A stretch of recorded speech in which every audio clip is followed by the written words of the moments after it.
Dear Papa Dudut, sa lahat po ng mga nakatutok ngayon, huwag kalimutan na mag-like, mag-share, at mag-subscribe.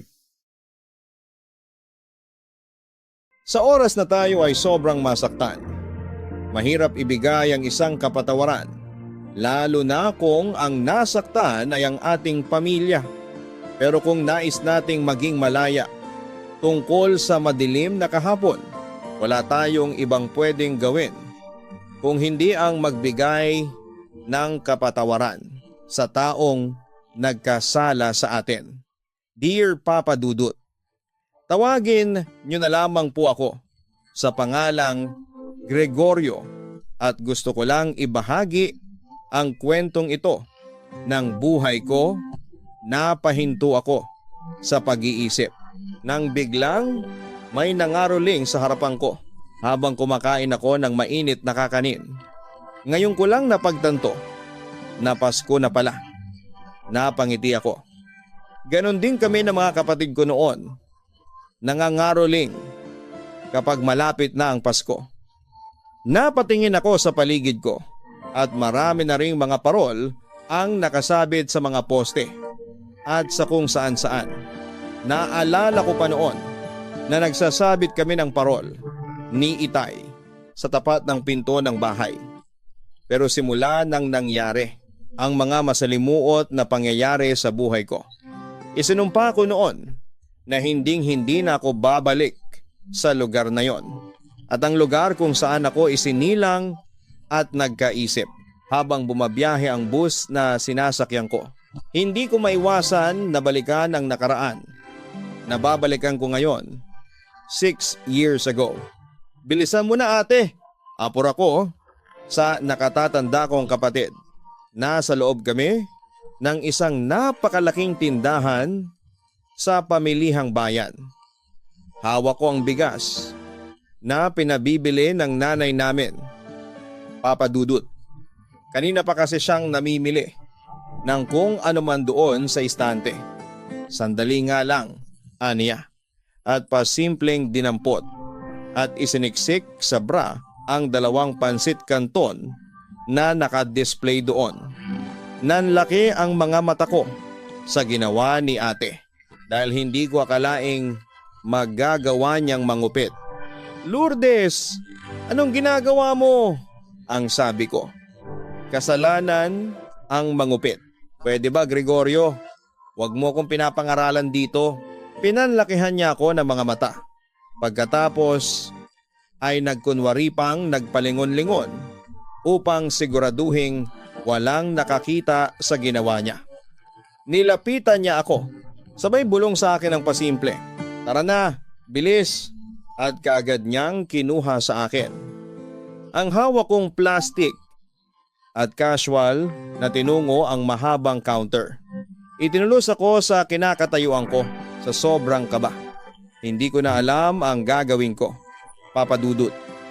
Anumang oras ay maaaring kapkapan ng tindera ang kapatid ko. Kinakabahan ako sa pwedeng mangyari sa kanya kung sakaling mahuli siya. Hoy Gregorio, ano pang tinutunganga mo dyan? Halika na, sigaw niya sa akin. Pagkatapos ay nauna na itong maglakad at tinungo ang labasan ng tindahan.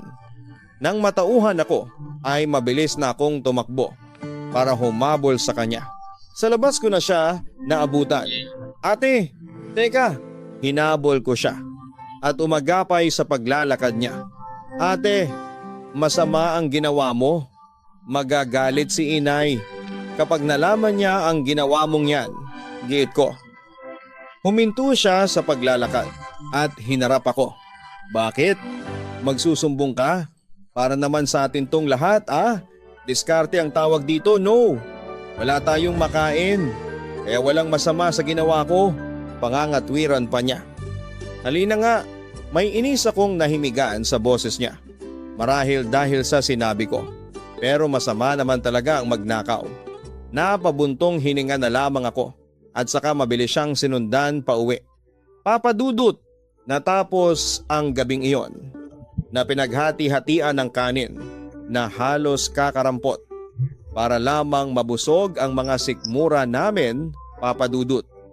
Hindi ko na lamang sinabi kay inay ang nangyari kanina sa tindahan.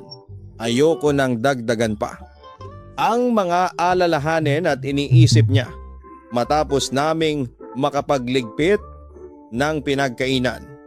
Si inay naman ang naglatag ng mga karton at banig sa sahig upang ihanda na ang aming hihigaan.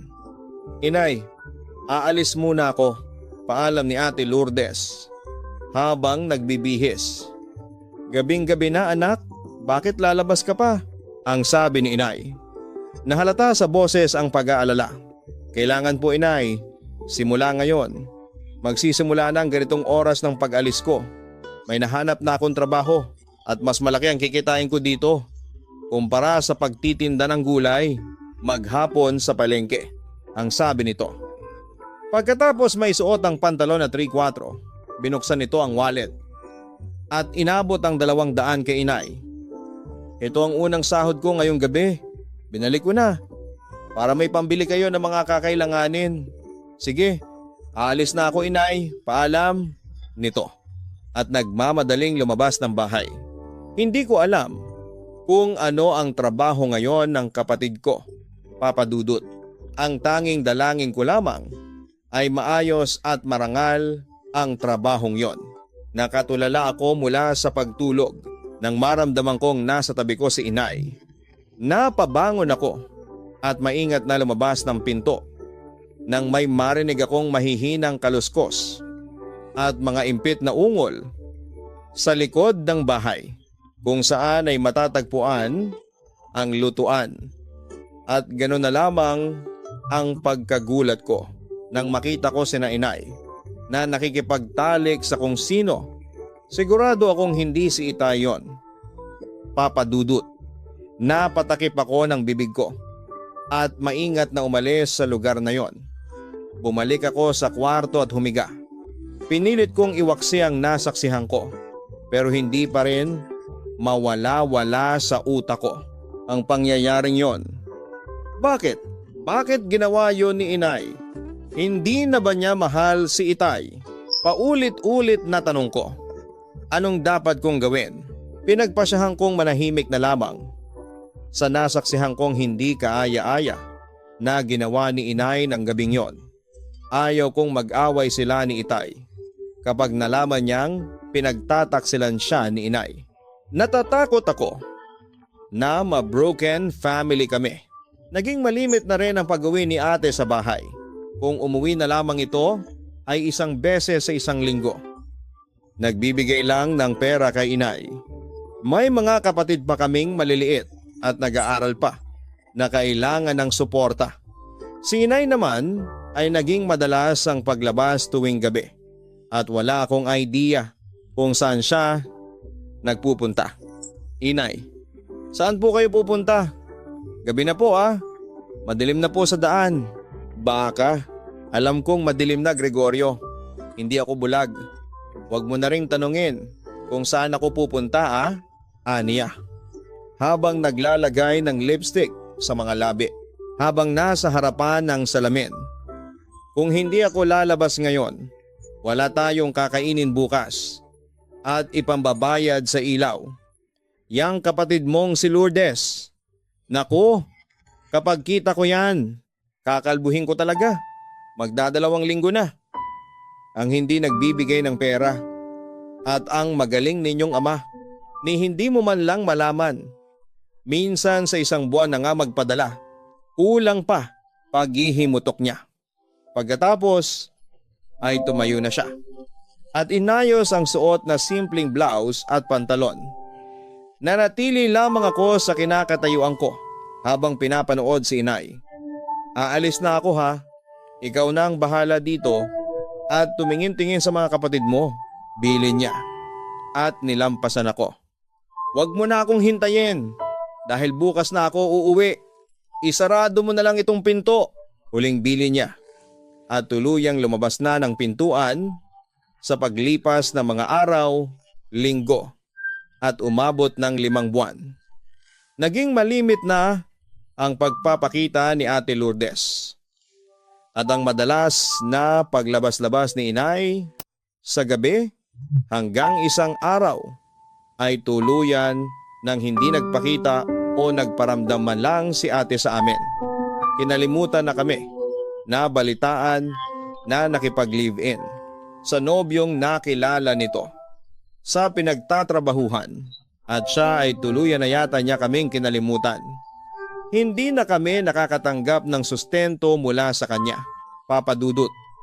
Araw-araw na masasarap ang mga kinakain namin sa tuwing darating si inay galing sa trabaho niya. Labag man sa kalooban ko, ang paraan niya para buhayin kami ay wala akong magagawa. Sino ba naman ako para sumbatan si inay? Isa lamang akong anak na umaasa rin sa kanya. Katulad ng dalawa ko pang maliliit na mga kapatid. Pero hindi ko akalain na isang araw ay magagawa yon ni inay. Isang umaga, nagising ako sa iyak ng kapatid kong si Nestor. Ang 9 na taong gulang kong kapatid. Nagmumula ang iyak niya sa labas ng bahay. Nanimoy nagmamakaawang huwag siyang kunin. Napabangon ako at napakaripas ng takbo palabas. At doon nga ay nakita ko ang isang tricycle na nakahinto sa tabi. May isang ginang at Ginoo ang nasa tabi noon at pilit na isinasakay ang kapatid ko sa loob noon. At patuloy sa panlalaban at pag-iyak ang kapatid ko. Naroon din si inay na pinapagalitan ng kapatid ko na ayaw sumama. Papa Dudut, inay, saan pupunta si Nestor? Tanong kong nalilito. Dinig na dinig ko ang pagtawag sa akin ng kapatid ko, kaya dali-dali ko siyang hinihila habang isinisigawang. Bakit niyo siya kinukuha? Saan ninyo dadalhin ang kapatid ko? Umiiyak na tanong ko. Tulungan mo ako. Ayaw kong sumama. Sigaw na pagmamakaawa sa akin ni Nestor. Pinilit ko siyang hinihila. Pero patuloy naman si inay sa pagpigil sa akin. At patuloy din ang dalawang matanda sa paghila sa kapatid ko upang ipasok sa loob ng tricycle. At tuluyan na akong napahagulhol ng iyak nang umandar na palayo ang tricycle. Dahilan para mabitawan ko na ang mga kamay niya. Napasalampak ako sa sahig habang tinatawag ang pangalan ng kapatid ko. Pwede ba, Gregorio? Itigil mo na ang pag-iyak dyan, paninita sa akin ni inay. Tiningnan ko siya ng masama. Bakit inay? Bakit? Muli akong napaiyak. Paano mo natin? Napamigay mo si Nestor, ang sarili ninyong anak. Galit na sigaw ko. Napatayo ako at hinarap siya, ang S. At pagkatapos noon ay isang malutong na sampal ang natanggap ko mula sa kanya. Sa sobrang lakas ay napahawak ako sa pisngi ko. Wala kang karapatan na sabihing masama ako. Dahil anak lang kita. Lahat ginagawa ko para buhayin kayo. Dahil ang tatay ninyo at ang ate ninyo ay makasarili. Sila ang masama at hindi ako. At doon ko nakita ang pagpatak ng luha ni inay. Kaya ko pinaampon si Nestor dahil para rin yon sa ikabubuti ng buhay niya. Hindi ko na kayang pag-aralin kayo at alam ko sa mag-asawang yon, kaya nilang bigyan ng magandang buhay at kinabukasan ang kapatid mo. Tuluyan nang umiyak si inay at halos madurog ang puso ko sa nakikita ko sa sobrang pagkalito ko.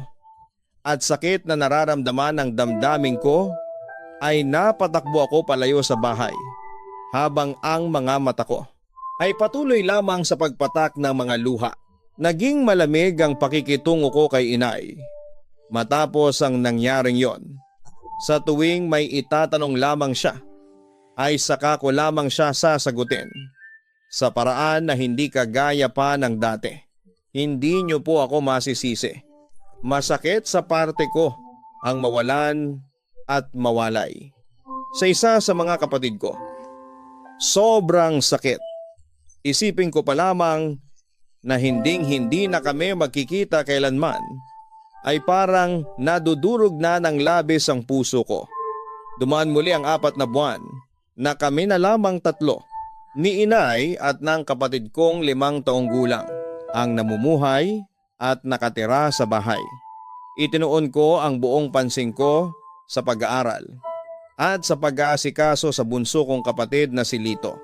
Madalas kasing wala si inay sa bahay at kung umuwi man ito ay maaga na. Naalala ko pa noong galing ako sa paaralan ni Lito para sunduin ito ay pauwi na kami.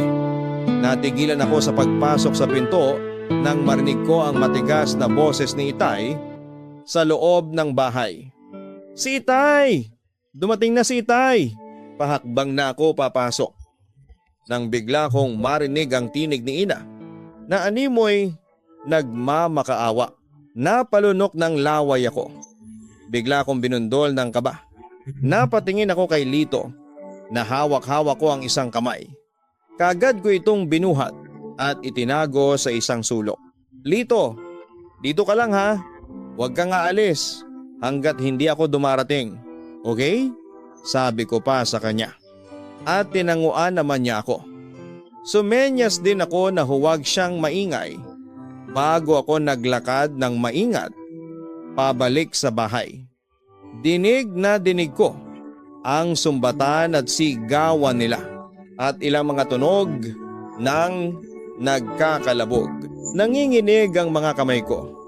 Nang buksan ko ng dahan-dahan ang pinto, kitang-kita ko na sinampal ni Itay si inay na walang ibang saplot sa hubad niyang katawan kundi ang kumot. Magsusugod si inay kay Itay ng kutsilyong hawak niya nang maagaw yon ni Itay sa kanya. At pagkatapos ay inihagis nito yon malayo sa kanilang dalawa. Galit na galit at muling sinampal ni Itay si inay. Tama na! Sigaw ko.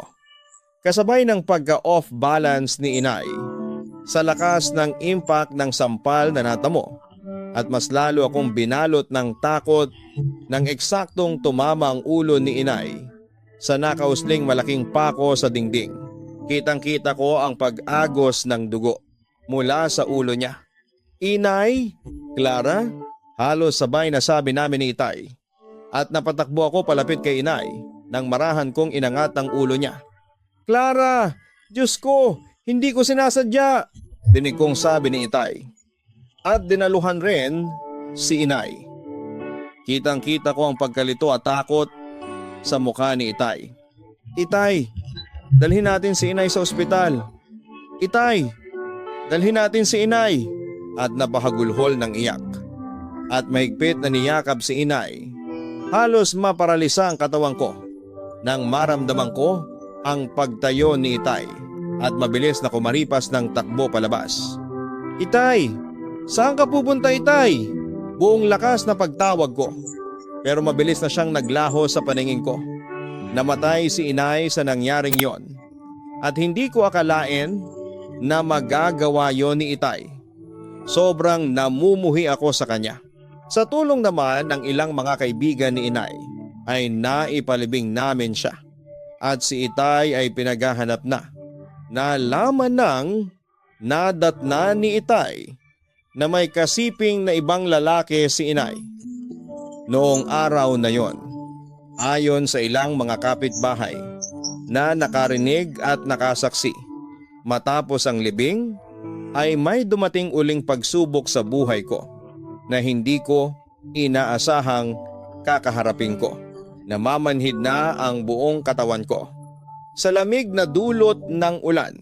Katunayan ay hindi ko na alam kung saan kami pupunta ng kapatid kong si Lito simula nang mapalayas kami sa kadahilan ng wala na akong pambayad pa sa bahay na dati naming tinitiran. Inalis ko sa pagkakabalot ng kapote si Lito pagkatapos naming makasilong sa isang gate ng napakalaking bahay. Lito, patawarin mo ako ha. Patawarin mo si Ate Gregorio kung iiwan kita. Niyakap ko siya ng mahigpit. Promise, babalikan kita kapag okay na ang buhay ko. Basta, huwag kang aalis dito ha. Opo Ate Gregorio, aniya.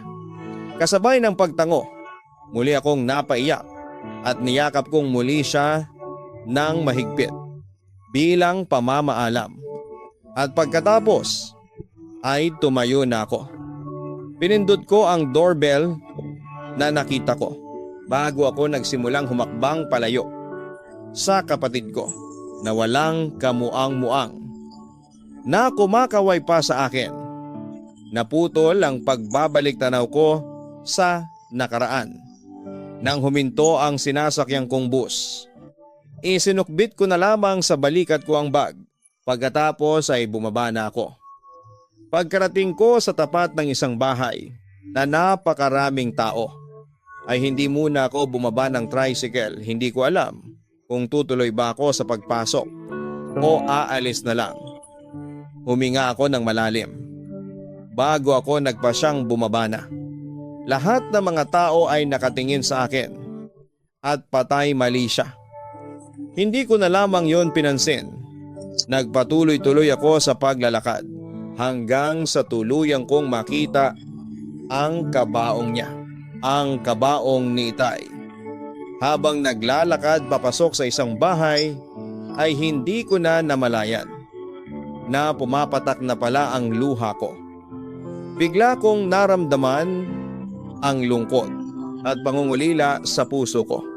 Itay, hirap na ang kalooban ko na sambitin ang salitang yon. Nang tuluyan kong marating ang kabaong at makita si Itay na nakahiga sa loob noon. Gregorio? Ikaw ba si Gregorio? Napalingon ako sa nagsalita. Isang matandang babae na lumapit sa akin. Ako nga po. Yun po. Paano niyo po? Ngumiti ito ng magaan sa akin. Ako ang tiya ng ama mo, Lola Mercedes mo, ang sabi nito. At hinawakan ang kamay ko at tuluyang umiyak ako. Ako ang naghanap at nagpadala ng sulat sa iyo. Huling habilin sa akin ng iyong Itay ay hanapin ka. Mahal na mahal ka ng tatay mo. Umiiyak niyang saad. At mas lalo akong napaiyak nang sabihin niyang namatay ang Itay na pinapangarap akong makita kahit sa huling hininga nito. Niyakap ako ni Lola Mercedes ng mahigpit at bago siya sumuko sa sakit niya. Isa-isa niyang hinanap kayo ng mga kapatid mo. Kumalas ako sa pagkakayakap kay Lola. Ano po ang ibig ninyong sabihin? Pinunasan ko ang pisngi kong basang-basa ng luha. Tumingin siya sa likuran ko at nang mapatingin ako doon ay wala nang mapagsidlan ng luha ko sa halo-halong emosyon na nararamdaman ko. Sa mga oras na ito, kaagad ko silang niyakap ng mahigpit at ganon din sila sa akin. Ate Gregorio, namiss kita, umiiyak na sabi pa ni Nestor sa akin. Mas sobrang miss na miss ko na kayo. Walang humpay ang pag-agos ng luha ko. Sa sobrang kagalakan na makita ko silang muli, nagyakapan din kami ni Ate Lourdes. At ang huli, si Lito na malaki na. Natatandaan mo ba si ate? Tanong ko sa kanya. Sa pagitan ng mga higbi ko. Opo ate, aniya. Na nahihiya at tuluyan na ring umiyak. Hinalikan ko siya sa pisngi niya at niyakap ng mahigpit. Oo, yan ang pinakamasayang regalo mo sa akin, Itay. Ang mabuo kaming magkakapatid at magkasama-sama ngayong Pasko. Naging magaan ang dinadala ng loob ko. Nang tuluyan nang mapatawad si Itay, humingi na rin ako ng kapatawaran sa pagkimkim ko ng sama ng loob sa kanya. Matapos ang libing, ay kinuha ko na ang kapatid ko at inuwi na sa bahay kung saan ako nakatira. Si Ate Lourdes ay tumangging sumama sa akin dahil may sarili na siyang pamilya pero nangako naman siyang bibisita lagi sa bahay. at dadalo sa nalalapit na Paskong darating. Ate, tama ba tong ginagawa ko? Tanong sa akin ni Nestor, na abala sa pagde-decorate ng Christmas tree. Oo naman. Ang ganda nga ng pagkakaayos mo, papuri ko sa kanya. Halika't bumaba ka na dyan. Nakahanda na ang hapagkainan. Kakain na tayo. Sige ate. Susunod na, masigla siyang tumalon pababa mula sa pinagtayuan niya. Saka sumunod sa akin papunta sa kusina. Nasan nga pala si Lito? Baka nasa taas pa ate. Tinatapos pa yata ang assignments niya. Tawagin mo muna. At sabihin mo na kakain na. Sige ate, aniya. At dali-daling umakyat papunta sa kwarto ni Lito. Ipinagpatuloy ko ang paghahain sa mesa ng mga pagkaing niluto ko para sa kanila. Habang abala ko sa pag-aayos, narinig kong palapit na sila sa gawi ko. Tara na, kumain na tayo. Natigilan ako nang makita ko ang napakagandang ngiti nila habang nakahawak ng cake si Lito at si Nestor naman ay may hawak na lobo at kartulina na may nakasulat na, "Happy birthday ate, we love you." Pagkabasa ko noon ay sinundan nila yon ng isang birthday song habang pinapanood ko sila. Nasabi ko na lamang ng taimtim, Lord, napakaswerte ko. Binigyan ninyo ako ng pamilya na kahit na hindi perpekto ay mahal na mahal ako at mahal na mahal ko rin. Marami pong salamat sa mga blessings. Ate, happy birthday! Sabay nilang bati sa akin. Inihian ko ang kandilang nasa ibabaw ng cake. Salamat si Ate Gregorio. Iyakin, biro pa sa akin ni Nestor at pinahid ang luha sa pisngi ko. Niyakap ko silang pareho. Mahal ka namin Ate Gregorio. Mas mahal ko kayo. Basta kasama ko kayo. Ay okay na ako. Ehem, hindi ba ako kasali dyan? Biglang basag sa katahimikan ng isang boses. Paglingon ko sa bungad ng kusina ay nakita ko si Ate Lourdes. Ate! Ngumiti siya. Ako nga pala. Sis, happy birthday! Masiglang bati niya at niyakap ako. Oo nga pala, ang regalo ko mula sa amin. Ang pamangkin mo at ang bayaw mo. Abot niya ang regalong hawak niya. Matapos ang yakapan naming dalawa. Nasa na nga pala ang anak mo ate? At si Kuya Jerry? Susunod sila bukas. Ngayong kaarawan mo, eto na siguro ang time para magbanding tayong apat. Aniya. At ngumiti na pangitiin ako sa tinura niya. Natapos ang kaarawan ko kahapon na sobrang saya. Natanggap ko ang isang regalong walang kapantay na iniregalo sa akin. Yun ay ang magkasama-sama kaming magkakapatid. Sa aking kaarawan ngayon, ilang oras na lamang ay Pasko na. Makikilala ko na rin sa wakas ang dumagdag sa aming pamilya, ang bayaw naming si Jerry at ang pamangkin naming si Gail. Sabi nga nila, ang pagpapatawad at pagiging positibo sa lahat ng bagay ang dapat na pinaiiral ngayong Pasko. Kahit na hindi Pasko o ano pang araw, matuto tayong magpatawad at humingi ng kapatawaran sa ating mga nagawang kasalanan.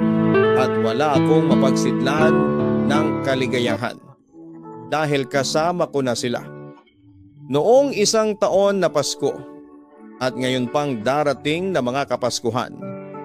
Wala na akong mahihiling pa. Lubos na gumagalang, Gregorio. Mahirap patawarin ang mga taong nanakit sa atin. Pero kung gagawin natin yon dahil sa pagmamahal, ay hindi tayo masyadong mahihirapan. Kaya salamat, Gregorio, sa pagsulat mo sa aking YouTube channel. Nakakasigurado ako na may aral na naiwan nito sa mga kaistoryang nakikinig. Ngayong oras na ito, naaral na ang kapatawaran ay dapat na respetuhin sa oras na ibigay sa atin ito.